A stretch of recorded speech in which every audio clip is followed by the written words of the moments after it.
이거는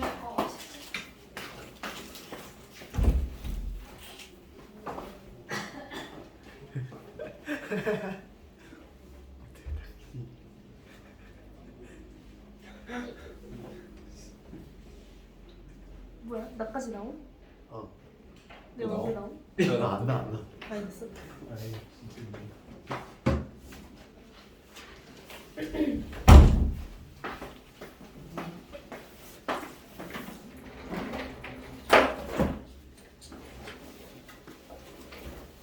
그 교술 그거 뭐지? 교술 관련? 그거 학교 학습지 거 먼저 할 거야. 그거 뽑아주고 있지. 이옥설하고. 네.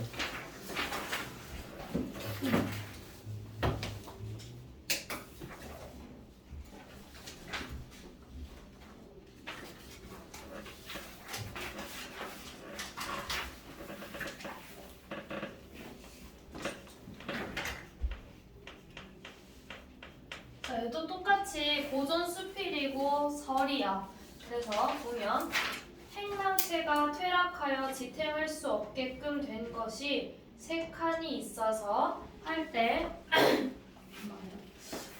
얘도 똑같이 설이니까 글의 구조를 먼저 정리하면 2단 구성으로 나누겠지. 아마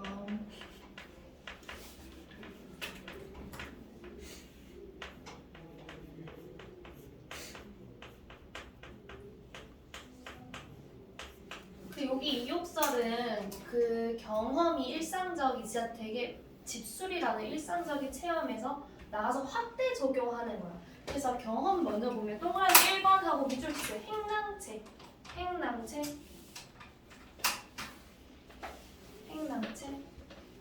있지? 행랑채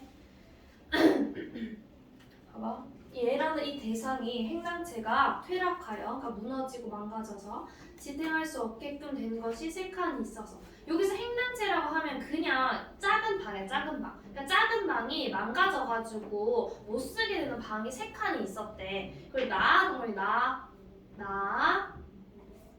글쓴이죠. 이거는 수필 관례 특성에 맞지? 1인칭인 거. 나는 부득이 그것을 모두 수리하게 되었다. 이때 밑줄 치세요. 이때 그중 두 칸은 그리고 비가 샌 지 오래되었는데 나는 그것을 알고도 어물어물하다가 미처 수리하지 못하였고, 그리고 다른 한 칸, 그러니까 세 번째 가장 마지막으로 고장난 칸은 한 번밖에 비를 안 맞아서 급히 기와를 갈게 하였다.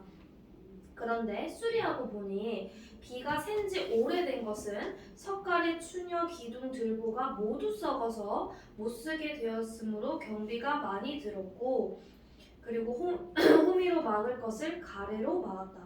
한 번밖에 비를 맞지 않은 것은 제목들이 모두 완전하게 다시 쓸 수 있었기 때문에 경비가 적게 들었다. 그럼 여기까지 보면 이까지가 이 사람의 체험이야. 체험. 되게 일상적인 체험이지. 집술이야. 집술이 행랑채 수리. 행랑채 수리.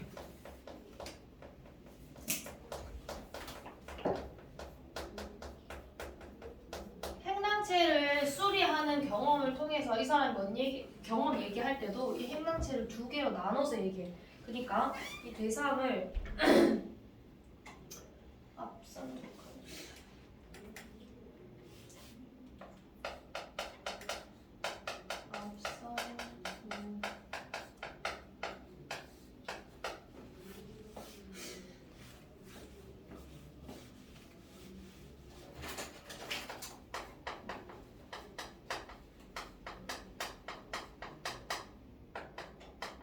앞선 두 칸 고쳤던 경험이랑 다른 한 칸 고쳤던 경험을 대조해가지고 자기 체험을 이야기를 해. 그리고 결론은 뭔 얘기하냐면 얘가 마지막에 호미로 막을 것을 가래로 막았다 이렇게 말하는 거지. 그러니까 이 경험을 통해서 적은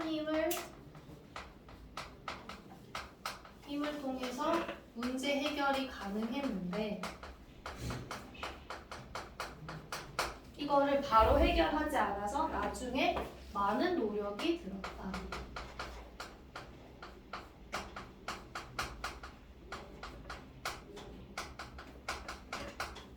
이까지가 얘의 경험이야. 일상적인 체험이지. 이건 또 일상적인 체험.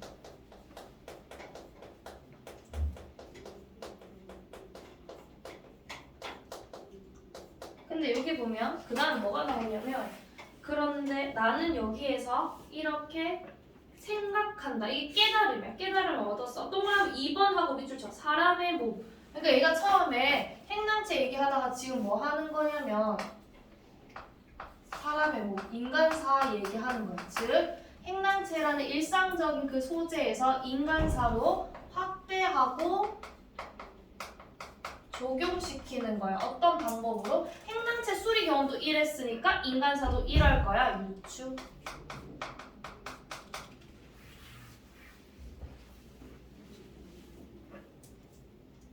사람의 몸에서 있어서도 역시 마찬가지다. 잘못을 알고서도 고치지 않으면 몸이 패망하는 것이 나무가 썩어서 못 쓰게 되는 이상으로 될 것이고, 그러니까 뭐야? 사람의 몸도 마찬가지다. 잘못된 걸 알면서도 미루고 빨리 고치지 않으면 돌이킬 수 없게 되거나 되돌리기 매우 힘들다 이 얘기지. 잘못이 있더라도 고치기를 꺼려하지 않으면 다시 좋은 사람이 되는 것이, 그러니까 잘못한 점이 있더라도 그걸 미루지 말고, 그러니까 항상 개선해 나갈 거 생각하면 집 제목에 다시 쓸 수 있는 이상으로 될 것이다. 즉 문제를 빨리 고친 거야. 좋은 방향으로 해결될 수 있다. 이렇게 하는 거야. 쉽죠?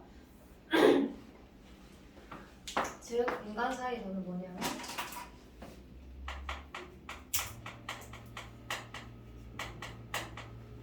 잘못된 습관 같은 거는 빨리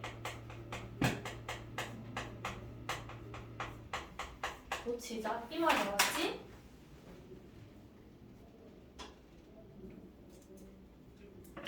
그 다음에 넘기고 보면 이뿐만 아니라 나라의 정사도 이와 마찬가지다.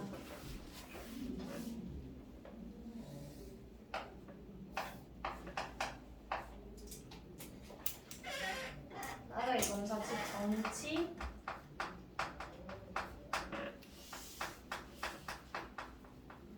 정치.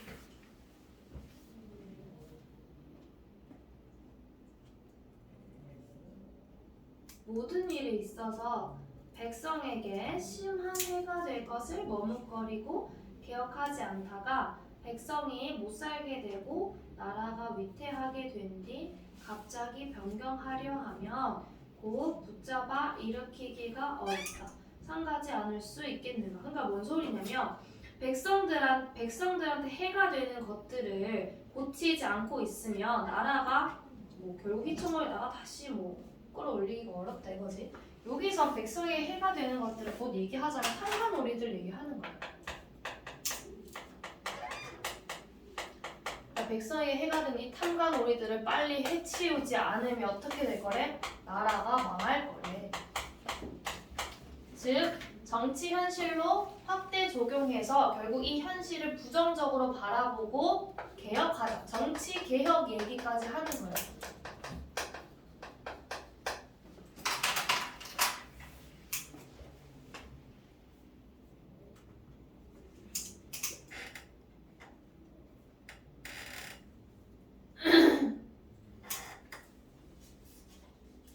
그래서 이 욕설에서 중요한 거는 이거 확대 적용 유추적 사고방식 이거 있고, 결론은 슬경설 볼게요. 슬경설은 손님이 나오고 나가 나와. 그리고 우리 생각이 그 관상가처럼 완전 역설적으로 달라. 그리고 얘네 구조가 정반합으로 이루어져 있어. 그거 볼 거야. 어떤 손이 나에게 이런 말을 했다. 어제 저녁에 아주 처참한 광경을 보았습니다. 어떤 불량한 사람이 큰 몽둥이로 돌아다니는 개를 쳐서 죽이는데 보기에도 너무 참혹하여 실로 마음이 아파서 견딜 수가 없었습니다. 그래서 이제부터 맹세코 개나 돼지의 고기를 먹지 않기로 했습니다.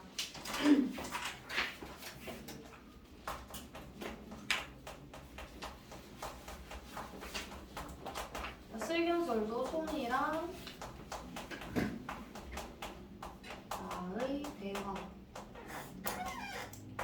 이루어지는데, 손이 처음에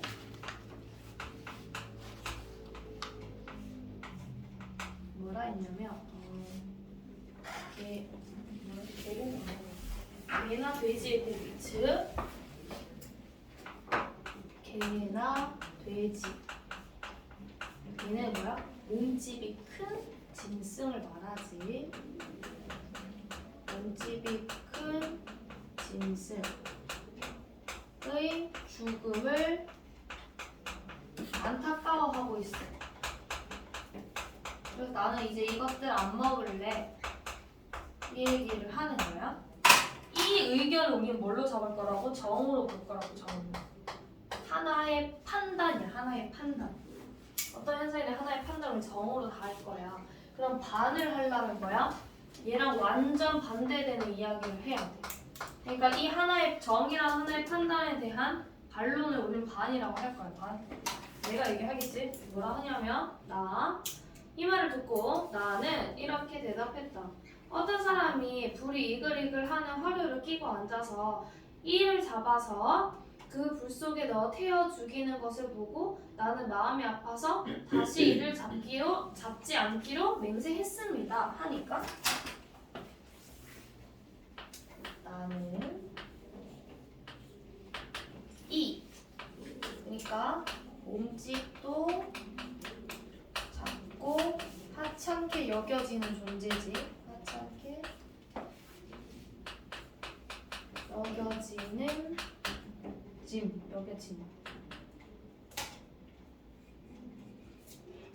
여겨지는 이의 죽음을 안타까워했어. 근데 내가 그에 대해 손님이 반응을 어떻게 하냐면 실망하는 듯한 표정으로. 그러니까 손님이 나의 말을 제대로 이해하지 못해가지고 실망을 한 거야. 그래서 이는 미물이 아닙니까? 밑줄. 이는 미물이 아닙니까? 미물이란 거 뭐야? 작고 보잘것없고 보잘것 없는 것을 미물이라고 해. 작고 보잘것 없는 것. 그러니까 이때 이는 미물이 아닙니까? 라는 말. 그러니까 이가 즉 이게 지 생각이야. 이는 몸집이 작고 하찮게 여겨지는 존재. 이거는 얘만의 개인적인 생각이 아니라 일반적인 생각이니까 통념이라고 하지. 왜 나는 덩그렇게 크고 육중한 짐승이 죽는 것을 보고 불쌍히 여겨서 하는 말인데 당신은 구태여 이를 예로 들어 대꾸하니 이는 피령코 나를 놀리는 것이 아닙니까? 하고 대들었다. 나는 좀 구체적으로 설명할 필요를 느꼈다. 물은 피와 기운이 있는 것은, 그러니까 생명이 있는 것은 사람으로부터 소, 말, 돼지, 양, 벌레, 개미, 소위 말해 돼지, 양, 벌레, 개미, 열거법이죠. 소, 말, 돼지, 양, 벌레, 개미에 이르기까지 모두가 한결같이 살기를 원하고 죽기를 싫어하는 것입니다. 지금 이제 뭐 하고 있냐면 전반 의견을 통해서 결국 결론 합 얘기하는 거야. 결론을 합으로 했을 때 내가 추가로 얘기하면 얘는 봐봐. 얘의 죽음을 안타까워 여긴 이유는 생명이 있는 것은 생명의 가치는 모두 동등하다는 거야. 누구의 죽음이 하찮고 뭐 누구의 죽음이 중요하고 이런 게 없대. 다 똑같아. 모두가 한결같이 살기를 원하고 죽기를 싫어한대. 어찌 큰 놈을 죽기를 싫어하고 작은 놈만 죽기를 좋아하겠습니까? 서술 방식 어떤 거 나올 수 있어? 질문의 형식으로 자기 의견을 제시하고 있대. 좀 나올 수 있겠지. 계속 질문하고 있잖아. 좋아하겠습니까? 서리법으로. 그런즉 개와 이의 죽음은 같은 것입니다. 그래서 예를 들어서 큰 놈과 작은 놈을 적절히 대조한 것이지 당신을 놀리기 위해 한 말은 아닙니다. 당신이 내 말을 믿지 못하겠으며 당신의 열 손가락을 깨물어 보십시오. 엄지손가락은 뭐야? 큰 그거에 개랑 돼지와 같은 결이지. 엄지손가락 많이 아프고 나머지가 아프지 않습니까? 한 몸에 붙어있는 큰 지절, 뼈마디가 작은 부분이 골고루 피와 고기가 있으니 그 아픈 것은 같은 것이 아니겠습니까? 계속해서 서리법으로 자기 의견을 계속 강조하는 거야. 각기 기운과 숨을 받은 자로서, 그러니까 생명을 받은 자로서 어찌 저놈은 죽음을 싫어하고 이놈은 좋아할 터가 있겠습니까? 당신은 물러가서 눈을 감고 고요히 생각해 보십시오. 그리하여 달팽이 뿔은 뭐야? 쪼매는 그러니까 이와 같은 계열, 쇠뿔은 개 같이 보고 메추리는 쪼매놨지 이 대붕은 개 같이 동일시 해보도록 하십시오. 연후에 나는 당신과 진리를 이야기하겠습니다. 자, 봐봐. 여기서 결국 이 사람이 의도가 드러나는 말이 어디냐면 여기서 눈 감고 조용히 생각해 보십시오. 그리하여 달팽이 뿔부터 동일시 하도록 해보십시오가 뭐야? 글쓴이 의도.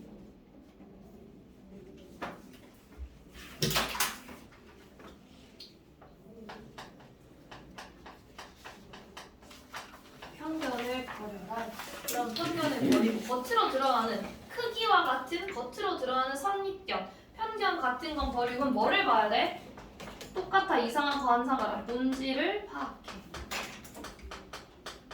그 안에 들어있는 건 크기에 상관없이 모든 가치와 생명은 같다는 거야. 그거를 정반합으로 얘기하는 거지. 정반합.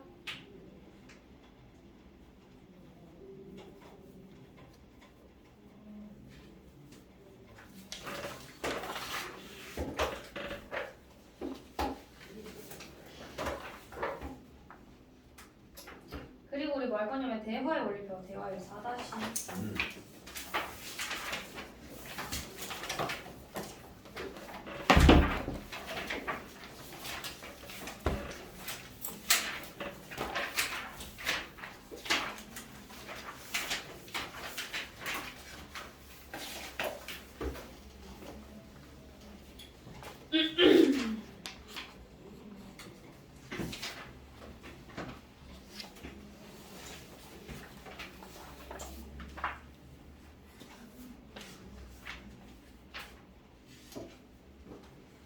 이렇게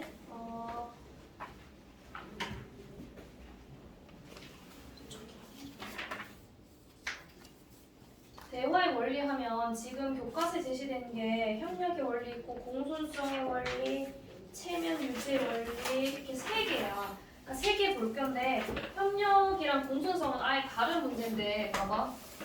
국어에서 말하는 의사소통 목적이라는 게 있어.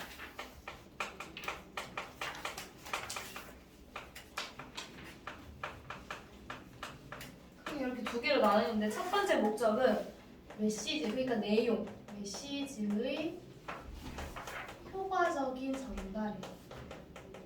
그러니까 내가 하고자 하는 내용을 효과적으로 전달하는 거. 그리고 두 번째는 뭐냐면 타자, 다른 사람과 관계 형성이에요.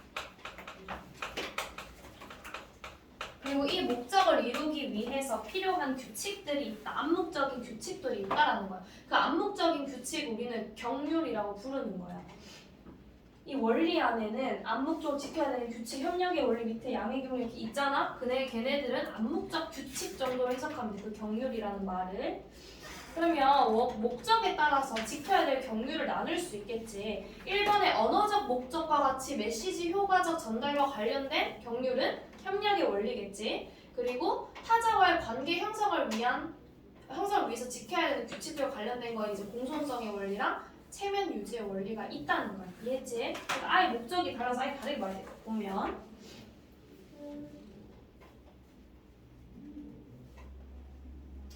이요. 상대방과 원활하게 소통하려면 대화의 원리를 고려해야 한다. 대화의 원리에는 협력의 원리, 공손성의 원리, 체면 유지의 원리 등이 있다. 먼저 협력의 원리는 대화에 참여하는 사람은 대화의 목적과 방향에 맞게 상호 협력하여 대화해야 한다는 것이다. 왜? 그래야 메시지 효과를 효과적으로 전달할 수 있으니까. 협력의 원리에는 양의 경률, 질의 경률, 관련성의 경률, 태도의 경률이 있다. 봐봐. 그럼 밑에 양의 경률하고 구체적으로 이야기할 거야. 그러니까 어떤 대화 상황을 보고 양의 경률에서 뭐가 어긋났는지 적을 수 있어야 돼. 알겠지?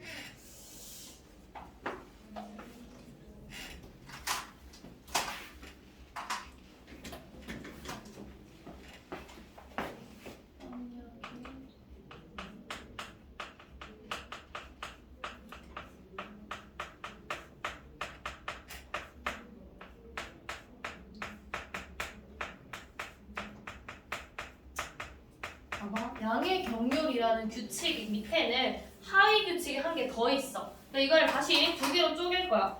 양의 경률을 지키려면 뭐를 지켜야 되면 얘네는 첫 번째 대화 목적에 맞게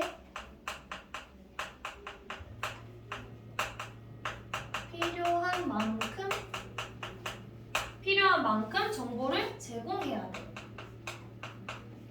그러니까 너무 적게 주면 정보 제공을 너무 적게 하면 대화가 안 된다는 거야. 그리고 두 번째는 뭐냐면 필요 이상의 정보를 제공하지 말라는 거야.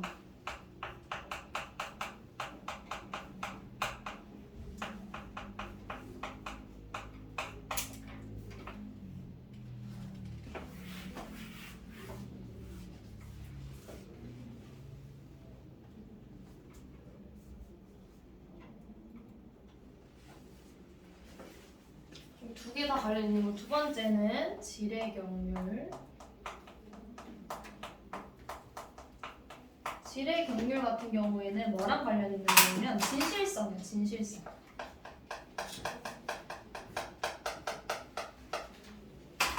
어떤 게 있냐면 질의 경률 첫 번째는 거짓이라고 생각되는 말. 아니면 두 번째는 근거가 없는 말. 그러니까 타당한 근거가 없는 말. 뭐 증거가 없는 말. 그런 말을 하지 말라고. 거짓이라고 생각하거나 아니면 타당한 증거가 갖고 있지 말은 하지 말라고. 그래서 이런 말을 하면 그럼 당연히 어떻게 돼? 관계에 부정적인 영향을 미치겠지. 그 예를 들어서 대표적인 뭐야? 물론 대표적인 예시가 어떤 게 있냐면 이런 거야. 너 시험 범위 알아?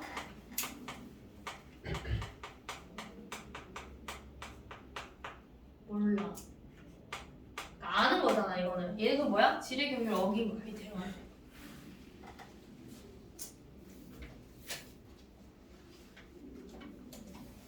그다음에 관련성의 경률.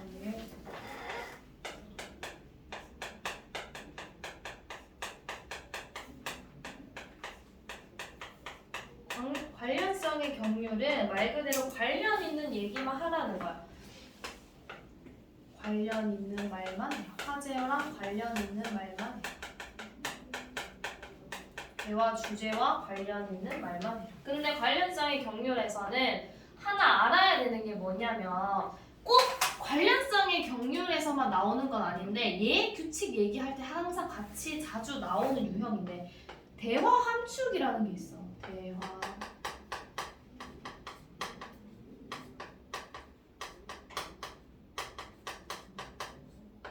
논리포스에도 있었는데 대화 함축이라는 게 얘들아 어떤 거냐면 의도적으로 규칙을 어기는 거야. 의도적으로. 그래서 대표적으로 양의 경률에서도 대화 함축이 발생할 수 있는데 관련성의 경률에서 대화 함축이 가장 많이 발생해.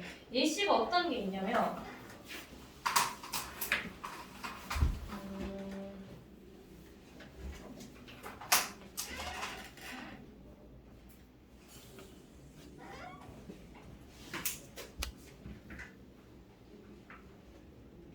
약간 이런 거 있어.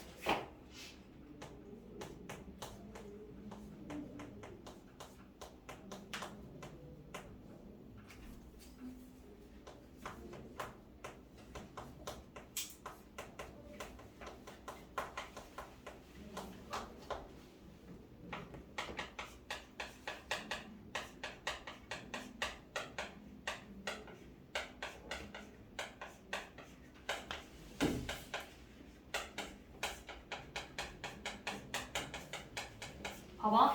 어제 강연 어땠어? 이렇게 물었어. 근데 친구가 뭐라 했냐면 내가 하던 공부 바로 바꿨지 이렇게 말했어. 그렇단 말은 얘들아 봐봐.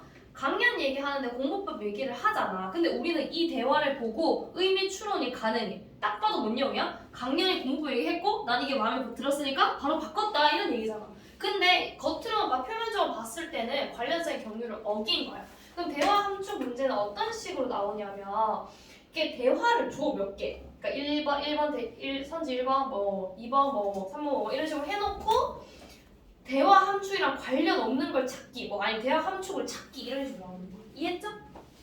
이해됐지? 그 다음에 네 번째는 쌤, 대화 함축은 그러면 관련성 경률 어겼다고 본 거예요? 어겼지만 관련성 경유를 어긴 거지만 일부러 어겼다. 일부러 어겼고 그 안에는 어떠한 숨겨진 의미가 있으니까 우리가 추론해야 돼. 추론. 그럼 저거 관련성의 종류를 어긴 거예요? 응. 어겼는데 일부러. 그래서 왜 발화 의도 추론하기 이런 거 했잖아. 추론. 오케이.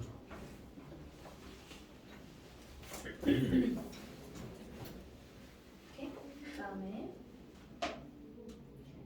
뭐지? 태도의 분류는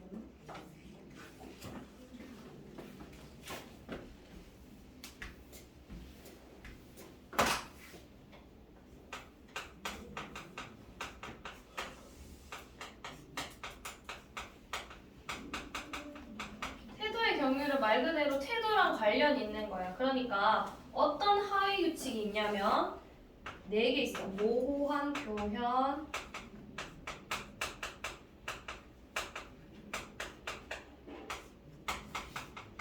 중의적인 표현, 그리고 얘네 2개는 하지 마. 그 다음에 그럼 어떻게 말해? 간결하고 조리 있게.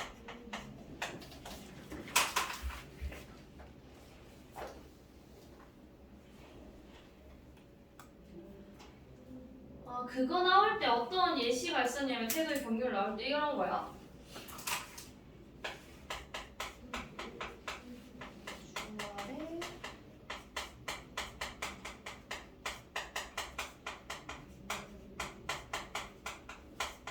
주말에 같이 서점 갈까 이랬어. 그러면 뭐 거절하거나 아니면 가자 하거나 아니면 생각 좀 해보겠다거나 뭐 이렇게 대화할 수 있겠지? 근데 태도의 경유를 어기려면 이런 게 해야 돼. 말줄임표 막 쓰면서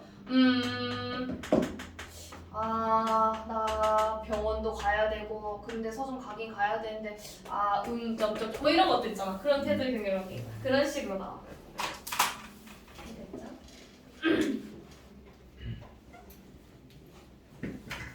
자 이제 그 다음에 볼게.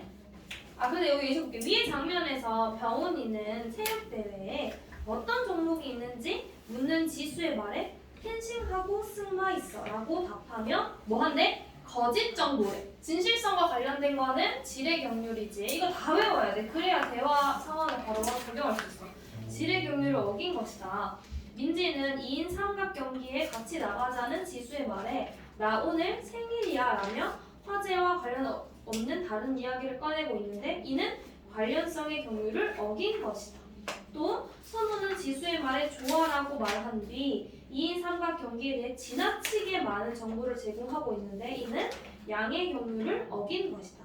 이런 말들을 모두 협력의 원리를 어긴 것으로 원활한 의사소통을 방해한다. 자, 그 다음으로 공손성의 원리가 있다. 공손성의 원리는 서로의 인격을 존중하고 예의를 갖추어 대화해야 한다는 것이다. 공손성의 원리에는 요령의 경률, 관용의 경률, 찬동의 경률, 겸양의 경률, 동의의 경률이 있다. 자 보면 요령, 광용 같이 묶고 찬동, 겸양 같이 묶고 이렇게 묶어요. 왜냐면 똑같은 비슷한 건데 얘네는 표가 항상 같이 나와서 표를 그려줄 테니까 이거 그려야겠다. 알겠지?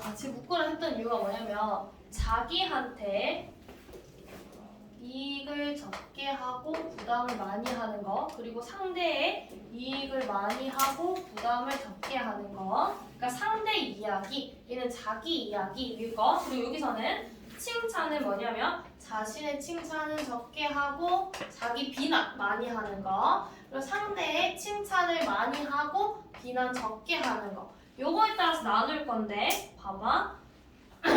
요령은 상대편 약간 요거랑 관련된 거는 요령 위에 거는 세트. 경량.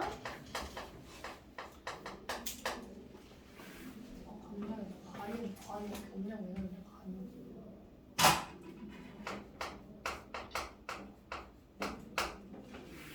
그리고 칭찬은 말 그대로 상대 칭찬해줬어. 칭찬. 요 교과서에서는 찬동이라고 이제 칭찬의 경륜이라고 해. 그 다음에 내 비방 많이 하는 거. 이건 내 위주인 거이지. 그러면 경량.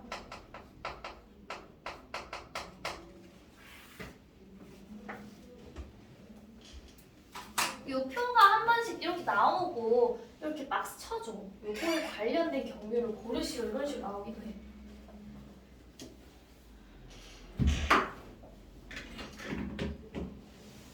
자 볼게.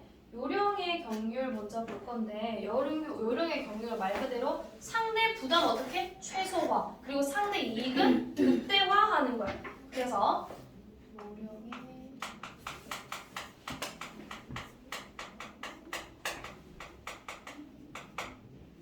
요령의 경륜 규칙 적용하는 방법을 알아야 돼. 어떤 걸 보면 요령의 경륜인지 알 수 있냐면 상대의 이익을 극대화 부담 최소화해야 되니까 이런 말 써. 부담스럽지 않게 말하기를 써야 돼.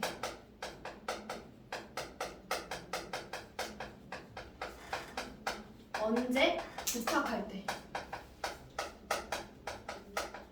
그러니까 요령의 경륜은 부탁하는 상황, 요청하는 담화에서 많이 보이는 거야. 그리고 부담스럽지 않게 말하기엔 어떤 게 있어? 간접적이고 완곡하게 표현해야 돼.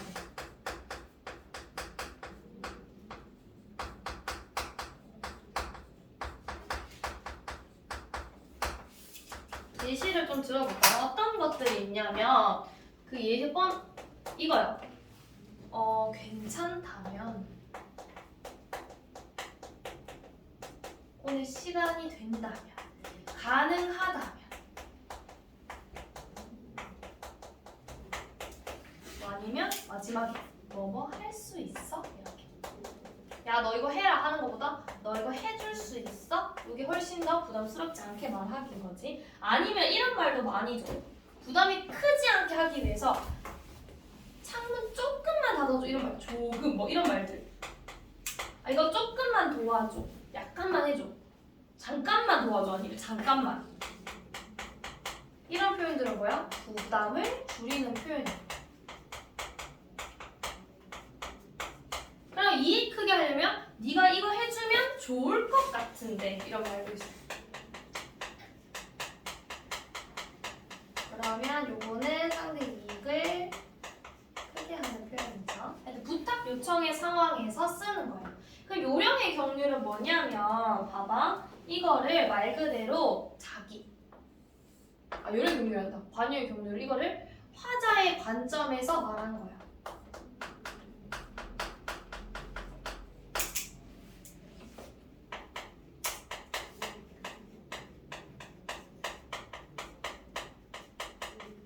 똑같이 부탁 요청하는 상황인데 내가 지금 잘못돼서 그러니까 내 탓하는 거야. 지금 문제의 탓을 자신의 탓으로 하는 건데 어떤 게 있냐면 봐봐.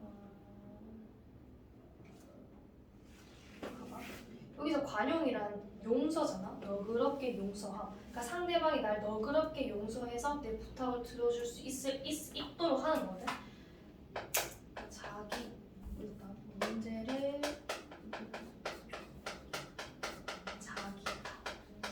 대표적인 예시가 이게 있어. 그 친구야 내가 문법에 약해서 그런데 한 번 더 설명해 줄 수 있어? 이런 식인 거야. 그러니까 설명을 들을 때 야 니는 왜 이렇게 말을 어렵게 해? 이렇게 하는 게 아니라 내가 이런 거를 이해를 잘 못해서 그런데 이런 식으로 이렇게 자기 탓하는 걸로 나와. 그게 대표적인 예시야. 관용 경륜 나올 때 예시.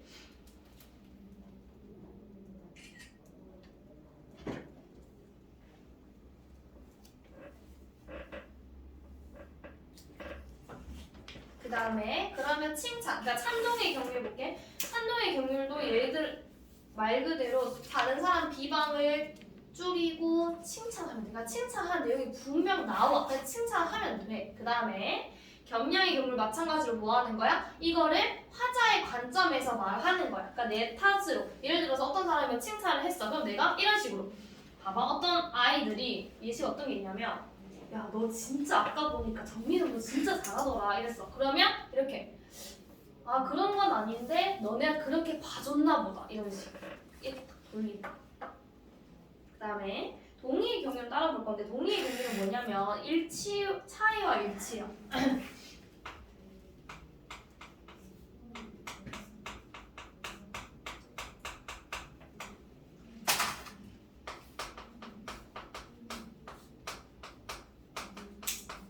그럼 어떻게 해야 돼? 상대와의 차이는 최소화하고 일치점은 극대화시키는 거야.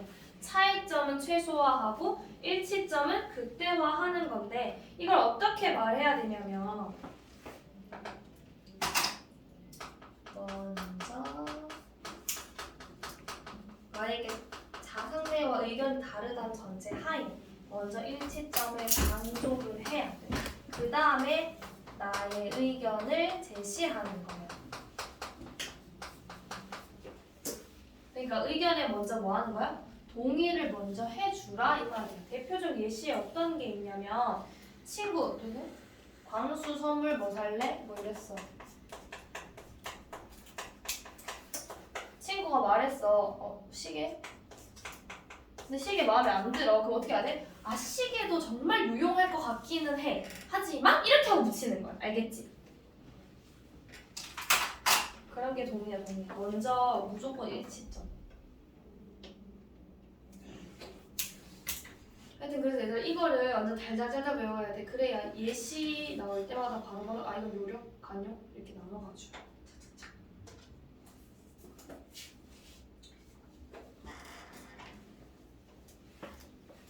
그다음에 읽어볼게. 위의 장면에서 병훈이는 체육부장의 말이 너무 빨라서 잘 듣지 못했다면서 다시 말해줄 것을 요구하고 있다. 이는 상대방에게 잘못을 돌리며 부담을 주는 말로 요령의 경륜을 어긴 것이다. 이와 달리 현아는 자기가 집중을 못해서 잘 듣지 못했다면서 자신에게 잘못을 돌리며 관용의 경륜을 지키고 있다. 한편 윤지는 체육부장이 능력이 있어 준비가 잘 된다고 칭찬하며 찬동의 경륜을 지키고 있다. 이에 대해 체육부장은 친구들이 잘 살펴보고 말해준 덕분이라고 친구들에게 공을 돌리며 겸양의 겨울을 지키고 있다. 이러한 말들은 모두 공통적인 원리를 지킨 것으로 원활한 의사소통을 도움된다. 이해했지가? 그 다음에 체면 유지의 원리 할 건데 여기서 체면이라는 거의 개념을 볼 건데 뭐라 했냐면 체면은 자신에 대한 외부 평판으로 생기는 감정과 관련된 것이라는 거잖아. 이걸 우리는 이렇게 말해. 공적 자아상이라고 해. 공적 자아상.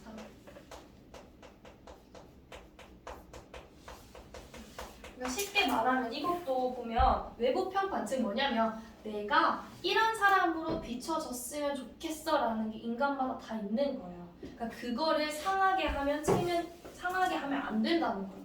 이해했지? 그래서 보면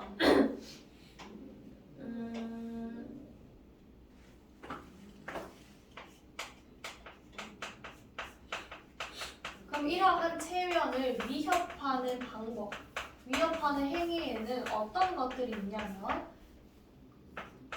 두 개. 하나는 많은 사람 앞에서 비방한 거. 이게 공적이랑 관련돼 있는 거기 때문에 여러 사람 앞에서 이게 붙으면 비방. 여러 사람 앞에서 잘못을 비방. 아니면 또 어쩔 때 생기냐면 요청을 거절해.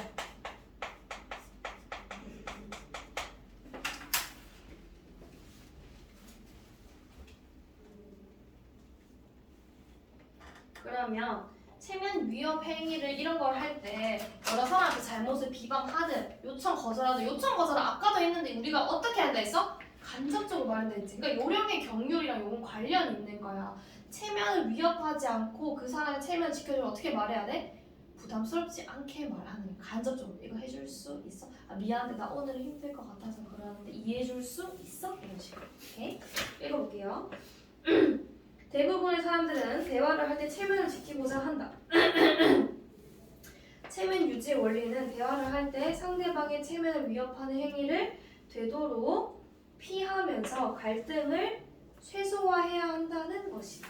위의 장면에서 병훈이는 체육대회에서 입을 반시 티셔츠를 소개하는 말에 저게 뭐야? 절대 입고 싶지 않아 라고 말하며 친구의 체면을 위협하고 있다.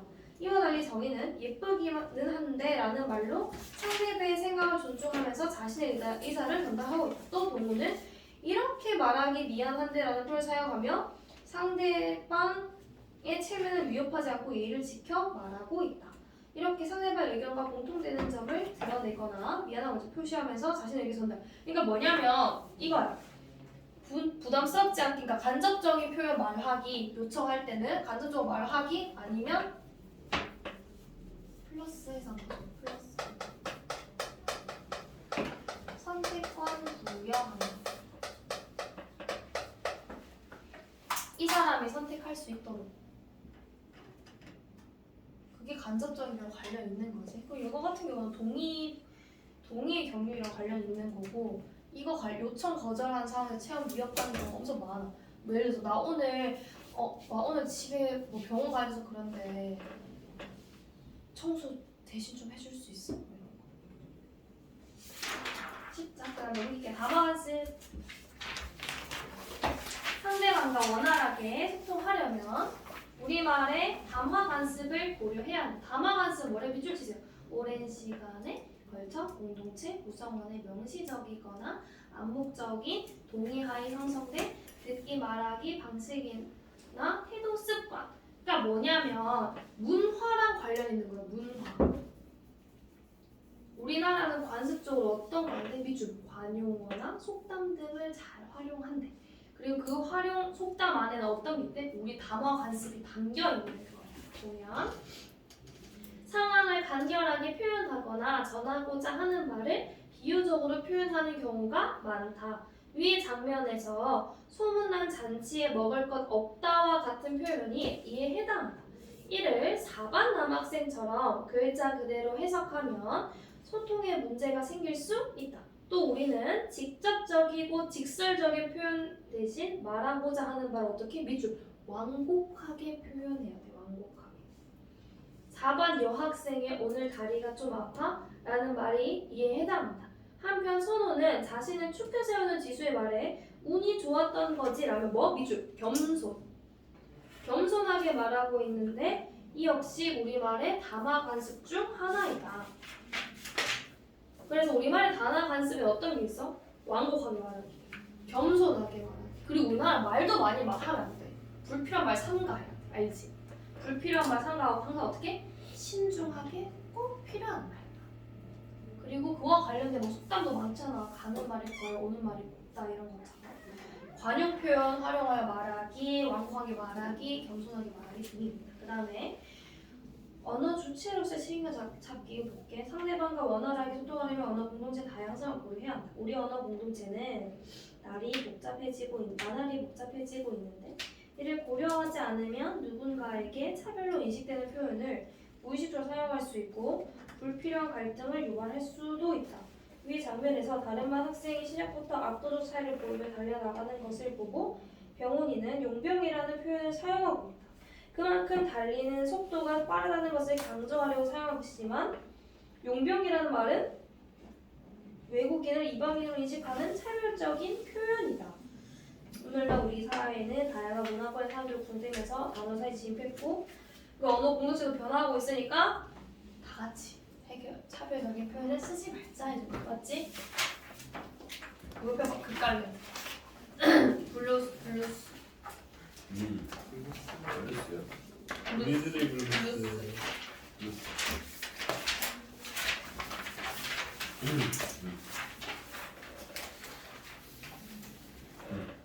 그 니네 학교 학습 봤는데 극갈래 정리해 준 거잖아. 학교생이 희곡이랑 시나리오 그리고 극갈래랑 서사갈래 네. 이렇게 정리해 줘. 그럼 무조건 외워야 돼. 네. 알겠지? 왜냐면 저번에도 시험 보니까 뭐 소설, 서사발레, 특징 이렇게 시험 나오잖아. 그럼 그거 외워야 돼.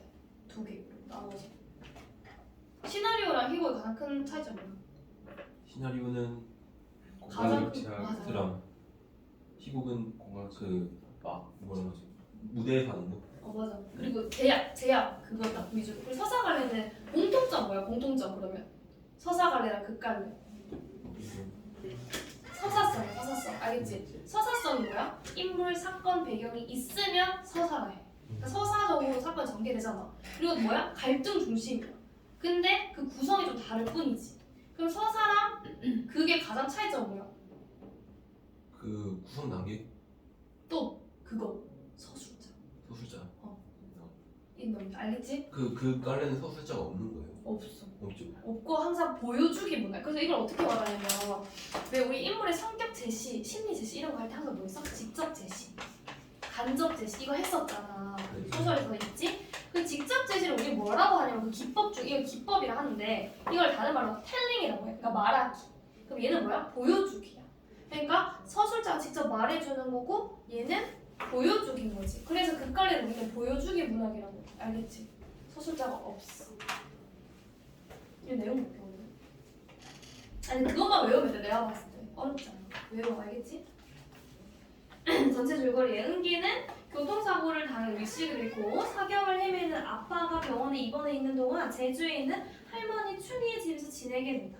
은기가 비밀로 하던 만수의 사고 소식을 알게 된 춘희. 이거는 씬 7번에 있었지. 그 다음에 병원을 찾아가 혼수 상태인 아들 만수를 마주하고 망연 장실한다. 은기는 제주의 소원을 들어준 달 100개가 뜨는 곳이 있다는 아빠의 말을 철석같이 믿고 그곳에서 아빠가 낫게 해달라고 빌고 싶어 한다. 은기의 소원을 들어주고 싶은 춘희를 위해 은희를 비롯한 마을 사람들이 험한 날씨에도 전구를 환히 밝힌 여러 성의 배를 밤바다에 띄운다. 춘희와 은기는 이를 보며 만수가 깨어나기를 기도한다. 보면 7번은 절정이야. 절정 장면. 은기 소위 땅바닥에 그림을 그리며 노는 은기. 엄마를 그리는. 엄마 그리워. 엄마 해서. 그래서 너네 할머니 춘희는 아빠 만수 병원에 있는 거 몰라? 왜 몰라? 그림만 그리며 밝게. 이런 걸 뭐라 해? 이런 거 뭐라 해? 갈라에 넣는 거. 지시문. 응 맞아 지시문이야. 말 안 해서 할머니가 늙어서 알면 쓰러져. 그래서 내가 비밀로 한대. 할머니 알면 쓰러지니까. 우리 외할머니가 전에 나 다리가 다쳤는데 놀라서 우리 집에 오다 쓰러졌어. 그래서 허리 다쳤어. 지금도 아파. 그래서 말 안 해. 그래 하고 점프 컷이지. 이건 뭐래? 화면 전환이야. 화면 전환. 아예 관련 없는 숏 두 개 이어 붙일 때 쓰는 거야. 아예 관련. 그러니까 장면 전환이야. 장면 전환. 보면 옥동 오다가 은기 소희가 얘기하는 거 보고 귀여워 조금 떨어져 길가 쪼그려 앉아 둘을 지켜보는. 참, 너 달 100개 있는데 알아? 그러니까 아빠한테 들은 제주도 밤바다 풍경 이야기 하는 거야. 다른 한계인데 우리 아빠가 그러는데 제주에 아빠가 아는 어떤 데가 있는데 거긴 달 100개가 뜬대. 그래서 거기서 소원 빌면 100개치 소원이 한꺼번에 이루어진댔어. 달 100개 보면 너 뭐 빌 건데? 수영 잘하는 거랑 갈려요. 수영 잘하는 거랑 한글 다 아는 거랑 숫자 100개까지 아는 거랑 돌고래랑 엄마 은기야 짜증 안 내고 화 안 내는 거랑 엄마 아빠랑 매일 노는 거랑. 저 어린아이의 순수함이야. 어린아이 순수함. 달 한 개인데 너네 아빠가 거짓말 한 거 아니고 우리 아빠 거짓말 안 하거든? 우리 아빠가 달 100개 있는데 안다고 했거든? 우리 아빠 병원에서 나오면 나 데리고 간다 했거든? 하고 옥동이 아빠가 병원에서라니 뭔 소리가 싶은 좋겠다. 미주 우리 아빠는 거짓말 잘 하는데 맨날 나 데리고 놀러 간다고 하고 안 놀러 가고 이거지. 저 소위 상황이 짐작 가능한 거야. 소위 상황 짐작 가능.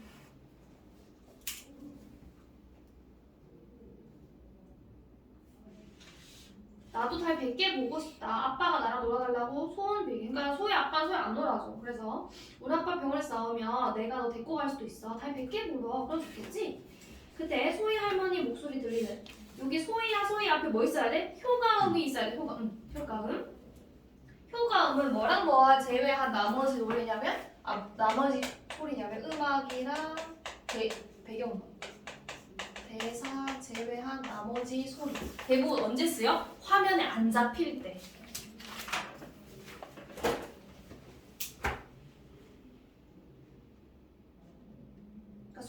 들리는 거야. 그래서 소희 가요. 가는 소희보다 옥동보는 아빠 병원 소리를 들었나 걱정스러워. 이거 왜 비밀로 해야 될까? 너 아빠 병원이시냐? 하고 사실 확인했어. 그때 춘이가 은기야 은기야 하며 나오고 뭐 한데 둘이 길바닥에 얼굴이 무상 허영하니 너 아빠 병원에 있어구나. 너 어머니 너 여기 두고 간 거냐? 하고 옥동이 은기가 비밀로 하려는 상황을 지금 정확하게 파악하고있지. 그래서 말하면 안 된다는 생각에 슬퍼. 비밀 못 지킬까 봐 엄마 비밀로 하라 했으니까 춘이가 뭔가 느낌이 쿵하지만 낮게 차분히 은기에게 그러니까 할머니는 되게 침착한 사람이지. 너 아방 어디 있시니? 서해 백령도 있다고요. 살 나무하러 갔다고 은기 맛있는 거 사주고 달래 살라고 제주 할머니한테 올라고 하면서 엄마가 시킨 대로 대답하는 거야. 엄마가 시킨 대로. 그래서 목표병원 안 갔다고요. 머리도 다리도 안 다치고 안 아프다고 하면서 지금 뭐하는 거야? 사실이 밝혀졌어. 사실 밝혀짐.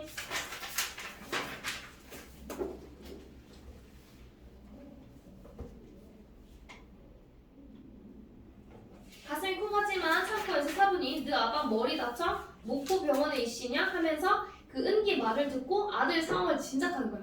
아니라고 서해 백령도 있다고요. 이제 몇 번만 더 자면 엄마랑 아빠랑 데리러 온다고요 하면서 끝까지 비밀 지키려고 했지만 들켰지 뭐. 그래서 은기보다 옥동 보면 뭔가 짚이는 눈가가 붉어지며 가슴이 무너지지만 참는. 일어나 은기 손을 끌고 하면 그래 알았죠. 가자 가. 두 사람보다 옆에 돌을 주어 미주 옆에 돌을 주어 한쪽에 돌탑을 쌓고서 만수를 위한 마음이야. 옥동의 마음.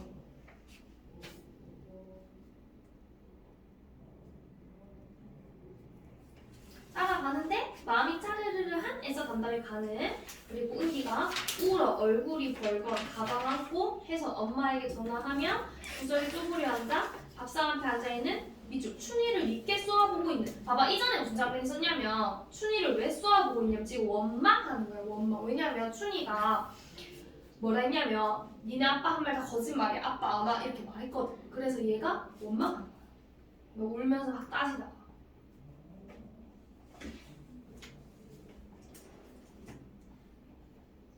밥상에 앉아 은기 보며 더 혼내고 달랠 기운도 없어 보이는 너 엄마 전화 안 받을 거야. 바빠 밥 먹어. 슬프고 춘이 늦게 보고 전화하면 안 먹어. 나도 아빠 따라 별될 거야. 밥 먹고 할머니 말도 흑될 거야. 못된 소리 햄쪄. 고개 돌려 벽에 걸린 만수의 결혼사진 미주 결혼사진 이렇게 결혼사진 옆에 이렇게 하세요. 현재 만수 어떻게 돼? 대조되지. 그러면 어떤 효과가 있어? 비극적인 분위기를 심화시켜.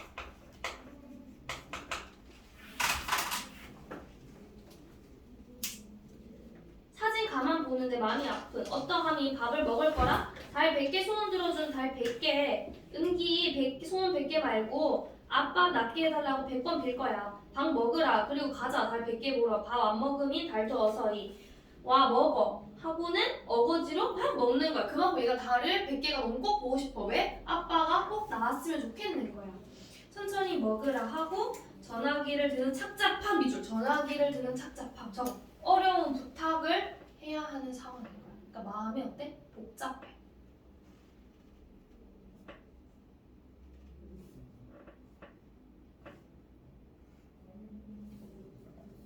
그 37번 하면 뭐야? 하강. 여기서부터 하강.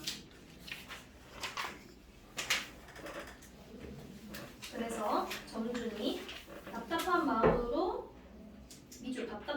손잡이가 전화하고 있는 여기. 저 날씨가 험한 탓에 협조 X. 협조가 잘 안 구해져.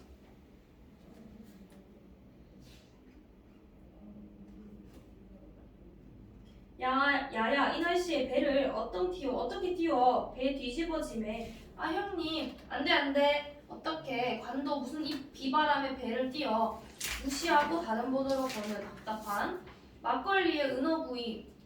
무사 얼굴이 어두워. 배 띄우지는 마진씨. 아 이 선장님 지금 어디? 뭔 소리라 배를 왜 띄워? 하면서 이유를 몰랐단 말이야 여기까지. 근데 장면 전환되고 들었어. 그리고 호식, 인권, 답답한 얼굴, 은희 전화를 하고 있는 여기서 이유를 알게 된 걸 알 수 있는 거야. 알겠지? 무슨 말인지.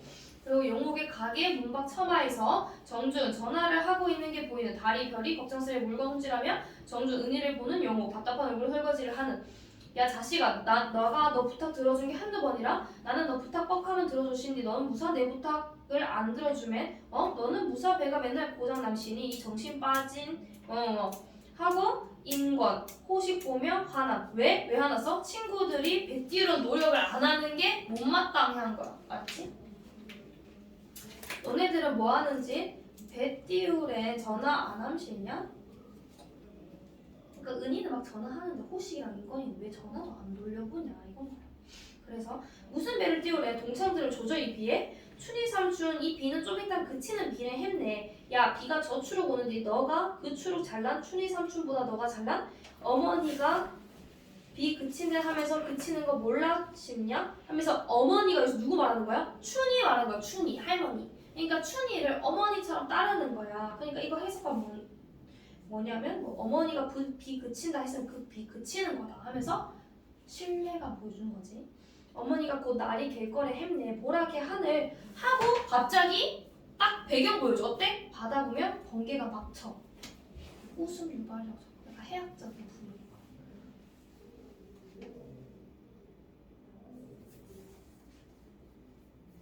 젖은 벼락 아니고 마른 벼락치잖아. 당장 배 띄우라. 아는 놈들한테 전화하라. 배 띄움이 뭐 만수가 살아오크냐? 살아오미 나가 배 10개가 아니라 100개도 띄운다. 배 띄워도 미주 배 띄워도 안 살아오민 은기가 더 실망할 것이요. 배 띄우는 것의 부정적인 이유라고 적어. 배 띄우는 것을 부정적으로 바라보는 이유. 어차피 만수 안 올 건데 은기 더 슬퍼한다 이거지. 나도 그 꼴 보기 싫다이 하고 넘기고 그다음에 정준이가 그건 그때 가서 생각해요. 누나 나 배 띄워야 박선장님 온데 달구지로 어른들 그러니까 춘이랑 옥동이 모시고 없어. 배 띄운대 하고 모시고 와 하고 그래라 너는 밑줄 쓸데없는 짓 이거 뭐야? 배를 띄우는 짓. 배 띄우는 짓 말라. 나는 뭐라도 안 함이 머리가 나는 이 쓸데없인 짓이라도 하게. 그러니까 춘이를 돕고 싶은 거야. 그리고 선장님 오고 호식이가 너 나와 배 띄워 하고 갑자기 마음을 어떻게 바꿨어. 적극적으로 마음을 바꿨어. 춘이 보면서 어머니 말이 맞았소다. 비가 그쳤만시 뭔 짓인지 하면서 춘이 씨의 심정은 뭘까? 미안하겠지? 미안함? 뭐 복잡함? 왜 복잡해? 말상가도 미안하면서 아들의 혹시나 약간 이런 거 진짜 소원이면 아들 돌아갈까? 하는 그 하고 싶기도 하는 복잡한 마음인 거야. 길가 돌멩이들 한 티도 빌고 괜한 검은 바닥 보고도 비는디 등 보고도 못 빌 건 뭐라? 너 데려가고 만수 내놓으래 빌라 미줄 너 데려가고 만수 내놓으래 빌라 이게 뭐야? 부모의 마음이야. 부모의 마음. 수천 달을 건 빌었수다. 미주 자식들 보낼 때마다 옥동이랑 만수는 무슨 사이예요? 같은 해녀예요. 아, 그래서 봐봐. 자식들 보낼 때마다 그럼 뭐야? 자식들이 이미 여러 번 죽었어. 인생이 어때? 이미 고달파. 할머니가.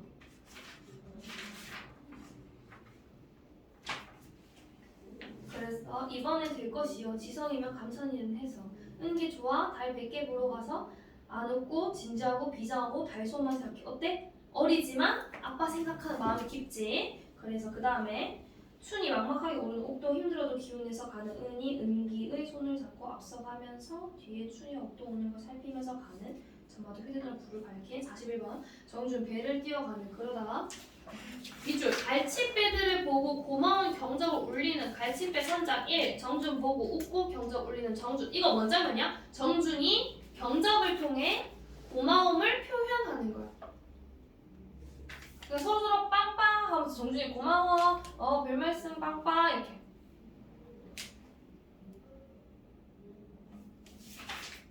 다른 배들은 없나 싶어 걱정되는 그때 경적이 울리고 멀리 배선장과 호식이 배를 타고 오고 배선장이 뭔 짓인지 모르겠다 하면서 이게 배를 띄우는 게 잘한 선택인지 확신은 없어. 한 띄우기로 했어. 정준이 고맙다 이렇게 하다가 마지막에 그 멀리 오름을 보고 경적 올려. 오름에 누구 있어? 오름에 춘이랑 춘이 맞아. 춘이 일행이 있어. 춘이 일행에게 보내는 마음이래. 이때 경적은 그리고 경적 올리고 은희가 오름에서는 은기 바다를 보면 처음에 달이 안 보이는 슬픈 울 것 같은 그러다 고개 돌려 다른 곳 보면 갈치배가 전구를 환하게 밝힌 이게 뭐야? 달 100개의 정체 맞지? 은기 눈에는 이게 달 100개처럼 보내는 거야. 그래서 은기가 아빠 달이 진짜 100개야 하면서 아빠의 말이 진짜 확인하는 거 확인. 아빠가 맞았어. 달이 진짜 100개야. 이 부분 중에 미주죠. 그때 은기가 안쓰럽고 이쁜 은기보다 바다 보면 은희 눈에 달이 아닌 갈치배로 보인대. 봐봐. 배들이 전국힌 광경 이게 팩트야. 근데 은기 눈에 어떻게 보여? 어린아이 시점에서는 달로 보이지. 근데 어른 시점에서는 뭐래? 갈치배로 이렇게 장면이 싹 바뀌는 거야. 이해했어? 영화 시나리오? 그래서 어린아이와 어른의 시점에서 다르게 보이는 것으로 연출한 거야. 어떤 효가 있어? 순수한 강조? 뭐? 순수함을 맞아. 순수한 강조야. 근데 얘들아 내용이 이 정도 했으면 됐고 극간의 특성 위주로 공부를 좀 해가지고 정리하고